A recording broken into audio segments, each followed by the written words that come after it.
This is Secrets to Win Big, your roadmap to sustained growth. Brought to you by Arjun Sen, founder and CEO of Zen Mango, top brand growth driver, and a former Fortune 500 executive who has been called one of the most marketing intelligent minds in the business.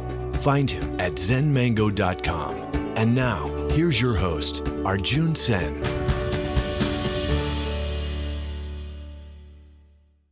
Welcome to Secrets to Win Big with Arjun Sen. And it's truly a pleasure to have conversations with leaders from all walks of life all over the world who help us win big. And winning big is important because winning is fun, but winning big puts us on the path to sustained long-term wins. And in that spirit, today, it's truly a pleasure to invite my VIP guest, Vance Morris. Vance Morris is a former leader at Walt Disney World in Orlando, Florida. These days, his focus is on showing companies how to increase profits, retain clients, and engage employees by adapting the strategies he has learned in his 10 years at Disney. His clients include Legal Seafoods, Tyson, NASA, the Smithsonian.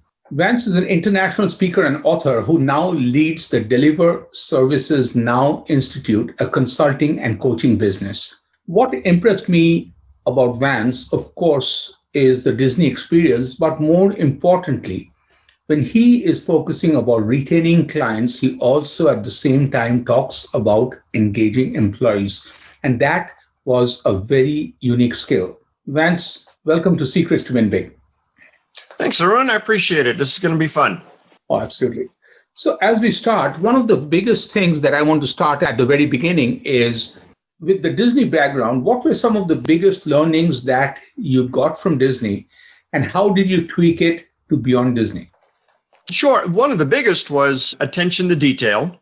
Disney is fanatical about overmanaging every detail in the organization.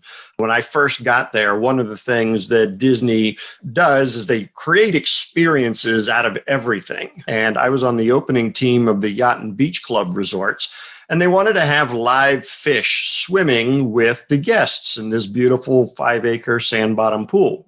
Unfortunately, they couldn't keep the level of the chemicals where they wouldn't kill the fish and it wasn't harmful to humans. So every morning, we had to continue. We came in and we plucked the dead fish out. Didn't matter whether you were a general manager or a custodian, food server, didn't matter. That's what you took care of. And looking at all of the things that Disney does is really about that attention to detail. I was there a couple of weeks ago, and I was literally watching the horticulture people trimming the bushes, something as simple and easy as that.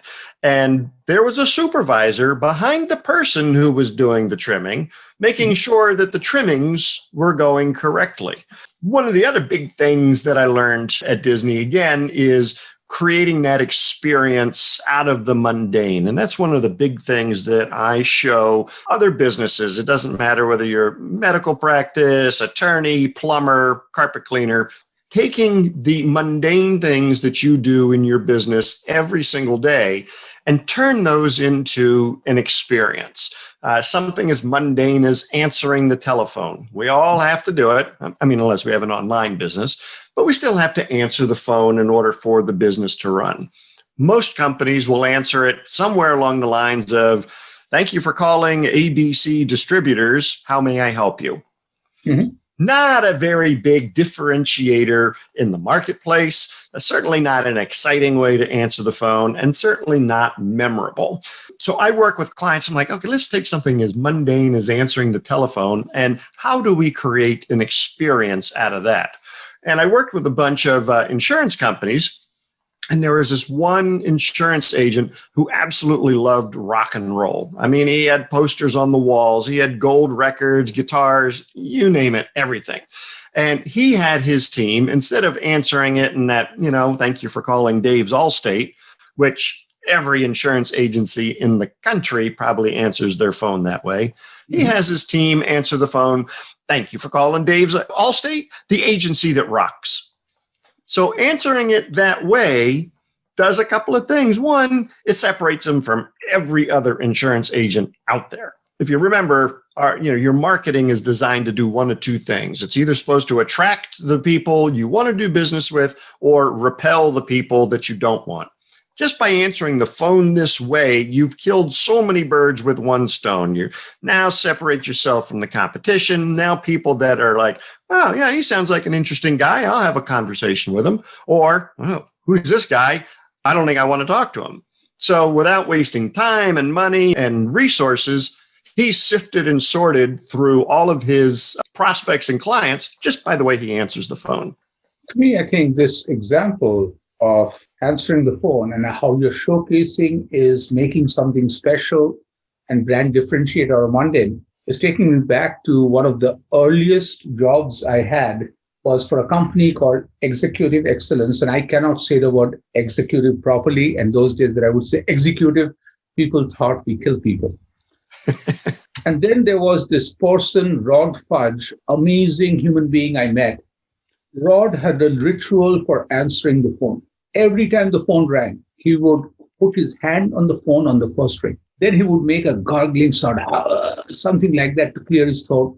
And he would pick up on the third ring and would say, Rod Fudge, fudge, just like in candy, yummy.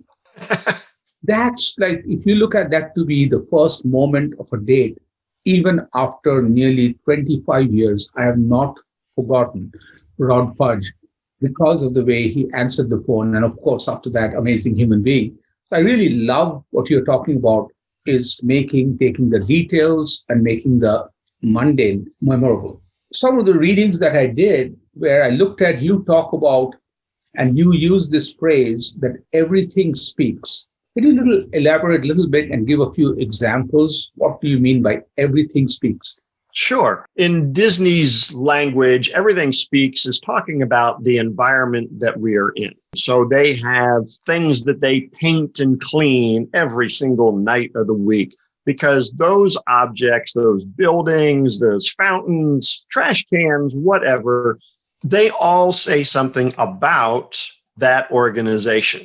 So I'll give you an example in the real world because Disney's kind of make-believe world. So let's bring it to the real world. Let's say you're in a doctor's office and you are waiting to go in and see the doctor and you're sitting in one of those chairs that looks like it probably hasn't been cleaned in a little while. And then you glance over and all of the magazines are wrinkled and old. Then you turn your head just a little bit more and you look at the big potted fern plant that's sitting there and it's covered in dust. Now, remember, you're at the doctor's office. Do you really think that he's sterilizing his instruments if he can't keep his waiting room clean? So this is that fern plant is speaking volumes about how he runs his business. Online businesses, the same thing. When was the last time, I ask my clients this all the time, when was the last time you went through your entire sales process on your website from the point of view as a customer? Because there are hiccups and burps and little roadblocks that always pop up, and you got to figure out where those are because you don't want those to prevent the sale. If your everything speaks is detracting from the experience, that's the only thing details do. Details either enhance the experience or they detract from it. There's no middle ground, none at all. So you're either making a great experience or you've done something that is going to reduce it. Now, is a dusty plant detrimental to the experience? Maybe not. But if you add up the dirty chairs, the dusty plant, the wrinkled magazines, the sour Sally who's answering the phones at the front desk, all of these things put together kind of leaves a bad taste in your mouth, and that will definitely affect your client or patient retention. And, I like what you said about creating the doubt in people's mind, because the moment I start asking, what else is Arjun taking a shortcut on, all of a sudden my mind goes into a much more defensive mindset. And I'll just bring an example. I was working for a restaurant chain. Those days was called Boston Chicken, which over time became Boston Market. And we had a very simple mission was we want to help moms with moms cooking. We got 8 moms to visit a restaurant, and we just made it free for them to do whatever they want, walk around and give us feedback. One of the first things nearly every mom did was put their hand on top of areas that we couldn't see to just rinse. They put their hand there, brought it down to see there was dust. And then they explained to me by saying, in mom's kitchen, everything is as neat as it can be. If you have dust in places you cannot see, that means, as you said, Vance, and once you fall into the trap of what else, and I really think the same way there's a positive halo too. So as you're talking about all this, what fascinates the heck out of me is you're speaking from the heart. Like you live customer service. You are passionate about customer service. So how did you get into this field? Got you into customer service and find this passion? Well, I think every business is, unless you don't talk to anybody all day long and you work in a hole, every business is about working with people. And I've done it my entire life. I started at Disney, where I really learned the finer points of providing those guest experiences. And then I carried that through my entire career. I've really come to realize that I was used to say service in the US, but service around the world has really, really bottomed out. The bar is set very low, and anybody who does anything just a little bit above is going to look like a superhero in their world. I've made it my personal mission to find those small businesses, because I'm not going to work with Coca-Cola or Walmart or any of these big guys, because it's like turning a battleship. It doesn't turn quickly. But for small businesses, Main Street USA businesses, to compete with some of those larger ones, they have to have the level of service and they have to have that experience for their clients and for their customers. One of the things that I try to impart on everybody I talk to, everybody I work with, this is the question that you want your clients or prospects or patients to go back into the world and ask everybody they run into. And that question is, oh my God, you will never guess what happened at the dentist today. When was the last time you went home and sat down at dinner and talked about the experience of your oil change? Probably a conversation that's not happening. However, if something incredible happened at the place where you get your oil change, all of a sudden, the guy comes out, he's wearing a tuxedo tie like they did back in the 1950s. He's got gloves on so he doesn't get fingerprints on your door. He opens your door for you and says, "Hi, welcome to Dave's oil change place. How may I serve you today?" "Oh, well, I'm here for an oil change." "Okay, great. Well, we'll take your car in. Please watch your step when you get out." They put the protective things on the seats. They put the protective things on the floors. They still wear the gloves so they don't get fingerprints and grease on your steering wheel. They bring the car in, and then army of swarming ants get all over the car, and they're cleaning this and they're checking that. And at the end of it, you're like, holy cow, what just happened? And you'll go out and you'll say, "You'll never guess what happened at the oil change today. It was amazing." That is the reaction that you want from everybody who deals with your business. And if you connect it back to the mundane, I really feel this is something huge. And of course, right now, I have to share with you something personal. My wife, myself, we are in the process of moving from Denver to Houston. And guess, Vance, what happened with the movers yesterday? Either they got lost or they broke something or they didn't show up on time. There could be something good too. Suleiman, he called me night before and told me he will be there on Friday last week at 7 a.m. He called me at 6:30 and I'm thinking this is the dreaded call. He said, "Sir, is it okay?" And I'm thinking, no, it's not okay. He said, "If we show up 10 minutes early, because we could be there at 6:50. I'm like, "Yes, absolutely." Based on whatever the contract, I have to pay them cash ahead. I'm like, not a good idea, but still I'm done. And at the end of 7 hours, he and his business partner kept bugging my wife and myself, "What else can we do for you? So when we leave, you guys are better set." He wouldn't stop. And what I learned is sometimes you ask a question where I could ask, "Vance, what else can I do for you?" And he said, "No, Arjun, that's fine." No, he wanted to ask the question a way saying yes was so easy. Right. He walked with my wife to make sure every appliance or anything electrical was functioning. He took pictures of anything that was damaged and helped us file the claims right there and document it for us. Next morning, sent us a text by saying how fortunate he was to help my wife, and myself in our journey forward. And none of those extras cost us anything. No, they don't. And think the moment I asked you, you and I, if you started the story, I also would have said all these are like there are some movies, are comedies, some are tragedy. This was a moving story is meant to be a tragedy. It's supposed to be everything bad. But Suleiman, I love the way he spells his name is Soul, and he had me at soul. This is a man with a soul to provide great customer service. They even took every piece of trash or boxes that was already open with them. And I just feel we were fortunate to have somebody like us, this guy, start our journey in a new home. I love that. Guess what happened at the dentist or the oil change or the movie? I love that. A fascinating title of a book written by Vance.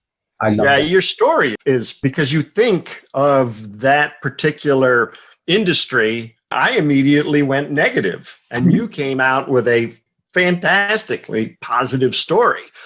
And everything that you talked about, and I think you mentioned this, it didn't cost that owner a penny to do any of the things that he had to do. So providing an experience doesn't have to cost money. It just has to be the experience. Mm-hmm. And also what is fascinating is when I started breaking him down was, one, he took the time to focus on feeling that this couple who has moved and who's so tired needs help. Secondly, he was mentally ready to follow through on anything we asked. And third, he asked the question, as I mentioned earlier, which made it yes. How many times your family, you guys are at a restaurant? The manager stops by and asks you, is there anything I can do for you? Is everything okay? The manager doesn't even do a hard stop for you. This guy is just like a bee moving forward, and your default is, fine, everything. Like if the person really cared, and I just had this incredible manager at a restaurant who came and just stood and parked himself. And he wouldn't leave till I said, no, I'm here to do one thing for you. What's the one thing I can do? And he would leave. And those are memorable stories. Let's look at. But let's look at the flip side. We being human beings, and human beings, we slip. What's your advice to brands on how to take service recovery to make this an opportunity instead of a big mistake? Oh, sure. I do an entire course on profitable service recovery, because a lot of times when you react and fix an issue, there is actually a better feeling between you and the customer than if no problem had ever occurred. This is really your time to show the world what you're made of. First and foremost, I like to use, and actually Disney uses the acronym LAST, L-A-S-T. So the first thing you want to do is listen. We have 2 ears and 1 mouth. So often business owners or managers want to solve the problem without actually listening to or hearing what the client or the customer is saying. After you've listened and you've understood the problem, then you apologize. That's the A. Now, even if it's not your fault, you're still apologizing, saying, oh my gosh, I'm so sorry that you experienced this. So it could be something as simple as that. Or maybe it was something that, oh, I'm so sorry that we burned your steak. Let me get a new one for you. The S is for solve. Solve the dang problem. Everybody that I work with understands that if they get a guest complaint or a guest problem, they own it until the end. Completely until the end. So it doesn't matter what position you're in. If you get the problem, you own it until the client is happy. S is solve. So whatever you got to do. I mean, if it's a burnt steak, fine, great. Go cook me a new steak and bring it out to me. Did you scratch my car when you were mowing my yard? Good gracious, I'm so sorry. Here's the number for my auto body dealer. Let's get that buffed out and fixed. Owning up to the mistakes, because anytime that you try to hide something that you've done bad, it only comes back 10 times worse, because now client feels that you're deceiving them. The last letter is T, which is for thank. Thank you so much for bringing this to my attention. Now I can coach the employee on better service. Now I can, fix the checkout page on my website. Maybe we need to adjust the windows in the shop to make sure that the sun's not blazing through at sunset. Thanking somebody for doing that. So LAST, listen, apologize, solve, and thank, I think is a great way to do it. Time is of the essence when there's a problem. Problems, as they grow in time, are like wounds. They fester. You get a simple cut on your hand. If you take care of it immediately, put a little Neosporin on there and a Band-Aid, poof, you're done.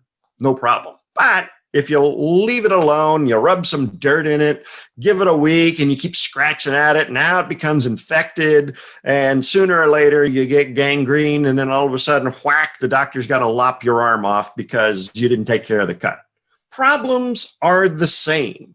The longer a problem goes on, the more irritated, agitated, and angry the client or customer becomes. And it's just because of time. They have time to sit there and think about it, stew over it.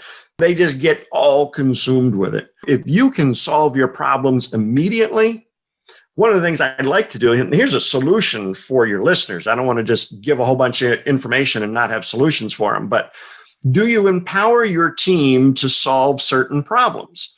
Do you give them, here's a handful of $5 Starbucks gift cards. If somebody comes in to the office and if I'm running, 5 or 10 minutes late, please offer Mrs. Smith a coffee on us as a way to apologize for us being late. So now the line level employee has solved the issue before it had a chance to fester. Does that make sense? I love that. I love the fact of empowering them to proactively give something the moment the problem is happening.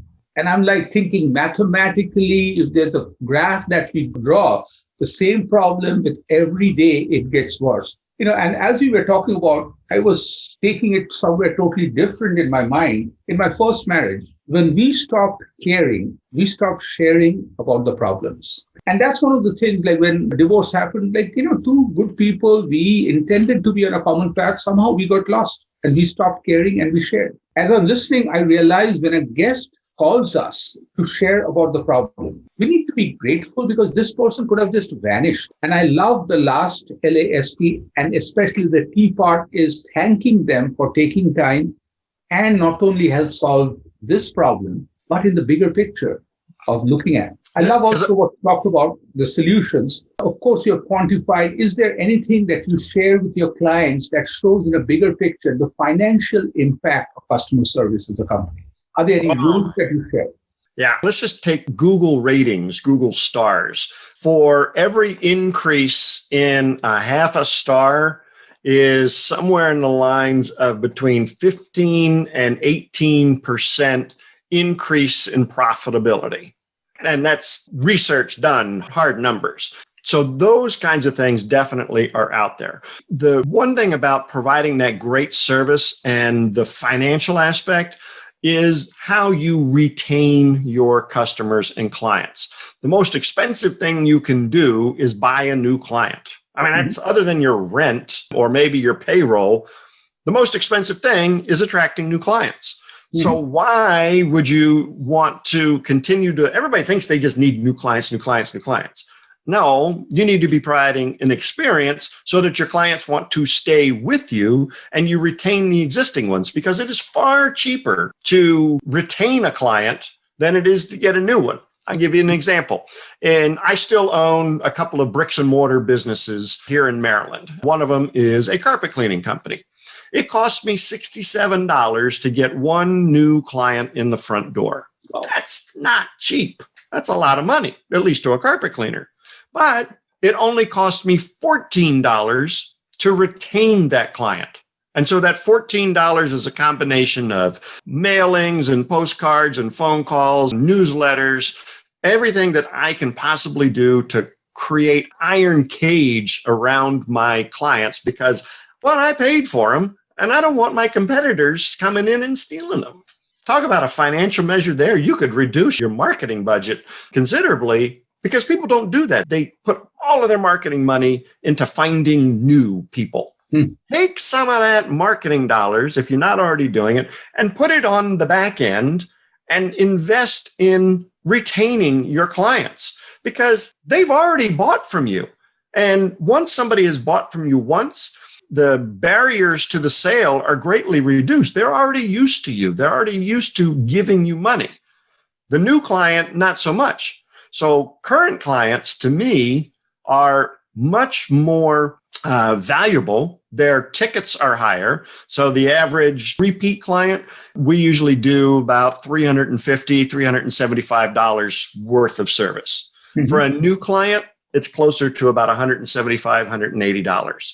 Keeping those clients that you've earned so difficultly, keeping them around is massively more profitable than continually trying to find new ones. If I summarize some big nuggets that you shared, number one is I love the profitability increase. For any one of us listening, we must realize if I am right now making $100, as Vance talked about, adding an extra $10 or a $20 bill to my profitability is what we would expect. Second, I love the numbers about other than rent, some of the big expenses. The next big thing we are spending money is on acquiring customers. I also loved that a first-time customer spends $175 with Vance's carpet cleaning service, but a repeat client, once they trust Vance and they know money with him is well spent, they spend $375. Vance, let's go all the way. Let's put a little endorsement for your carpet cleaning service, the brand, because if you are in Maryland with a man who was Disney trained and changes the world in customer service, why should you get your carpet cleaned anywhere? And I'm not getting paid for this endorsement. So Vance, how can people in Maryland area get the best carpet cleaning service? Sure. You can go to we only serve the eastern shore of Maryland, but that's chemdryontheshore.com. Be more than happy to take care of you. One of the great things, we didn't really talk a little bit of employees. And one of the big subjects that I talk about in my book and in all my trainings is the employee magic and treating your employees well. My guys have all been with me for years. My longest tenured employee is 10 years. In the carpet cleaning world, that is a lifetime plus another 100 years. People just don't do that. How do you get people to stay with you for more than a lifetime? One, you got to start with the basics. You've got to pay well above what the industry is paying. Second, you have to find out what motivates each individual employee. Some employees, they're all about the money. Okay, great. That's easy. If it's bonus time, great. They'll get cash. Christmas rolls around, great. They'll get money. Some people value time. So I will give a guy, it's Friday afternoon, things are a little bit slow. I'll say, you know what? You did a great job this week. Why don't you take the rest of Friday afternoon off, start your weekend early, and I'll make sure that I pay you for the last few hours. And then also providing a great environment. We talked about the environment for the clients and the patients. Also, the environment for the employees. If you looked at your break room, say you have a place where your employees go to have lunch. Well, what does it look like? Would you be proud to show that off? Would that break room be a sales point for a new employee coming to your business? Or would they look at it and run in horror because of the green stuff growing inside the refrigerator? This is not a good environment for employees. But taking care of your employees, I have an equation that for a profitable future. So the first part of the equation is QEE. Quality employee experience. That comes first. If you don't have that, your employees are not going to provide the next part of the equation, which is a quality guest or quality client experience. Mm-hmm. So you got to start with the employee. Brilliant. Absolutely fascinating. So with all your wisdom, if Vance could travel back in time and meet that young man getting ready to graduate from college, that young Vance Morris, what would be the one piece of advice you'll give the kid? I think one thing I would tell my younger self is have a broader vision of what's going on around you. A lot of times, when you're in a job or in a position or just doing a task, you get that tunnel vision and you just blot out everything around you. Now, there's a time and a place for that. If you've got a project, you got to get it done. Okay. But when you're going through the world, you're out walking the dog. Look, when was the last time you looked around and said, man, that house has got some nice flowers. Or you're walking through your business. Notice what's going on. Is Sally looking happy or unhappy at the front desk? Do your clients look happy in the waiting room? So really getting a broader picture, take the blinders off, and really see what's going on all around you really opens up. And I learned it later in life, but if I had learned that when I was 18, 19, 20 years old, I think I would have had a much more rich life because I wouldn't have missed out on some things. Love that. So let's say the year is 2030. I am at the world's biggest customer experience service conference, and the lead keynote is my friend, Vance Morris. What else would be happening in Vance's life, Vance's brand in 10, 15 years from now? What are you ready to accomplish, the biggest things in life? Well, in that many years, I hope to have elevated at least 5,000 businesses from mediocrity and just being a ho-hum business to ones that are providing an incredible experience and are extremely profitable. Because so many of us are commodities. Every business is a commodity. A dentist is a dentist is a dentist. They all clean teeth pretty much the same way. What separates each of those dentists from each other? It's the experience that they provide.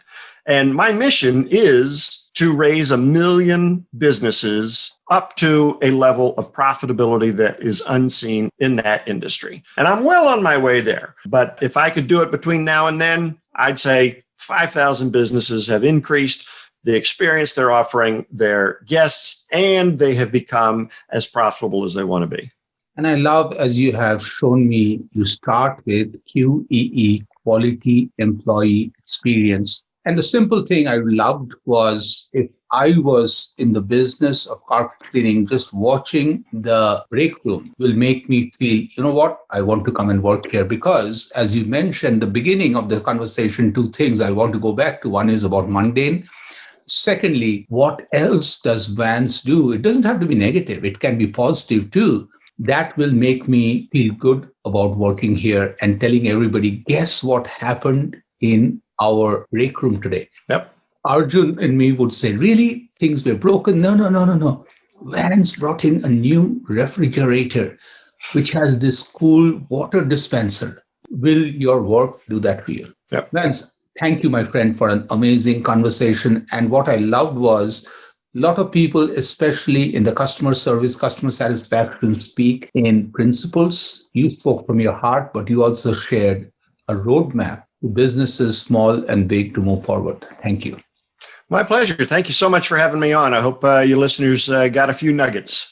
Thank you all for listening. What a fascinating conversation from a man who started from Disney. And I loved the final promise in the next 10 years. I think he was being a little modest about the number. The number will be way more than 5,000 businesses who will be performing, offering customer service at a higher level and be profitable. That is very important.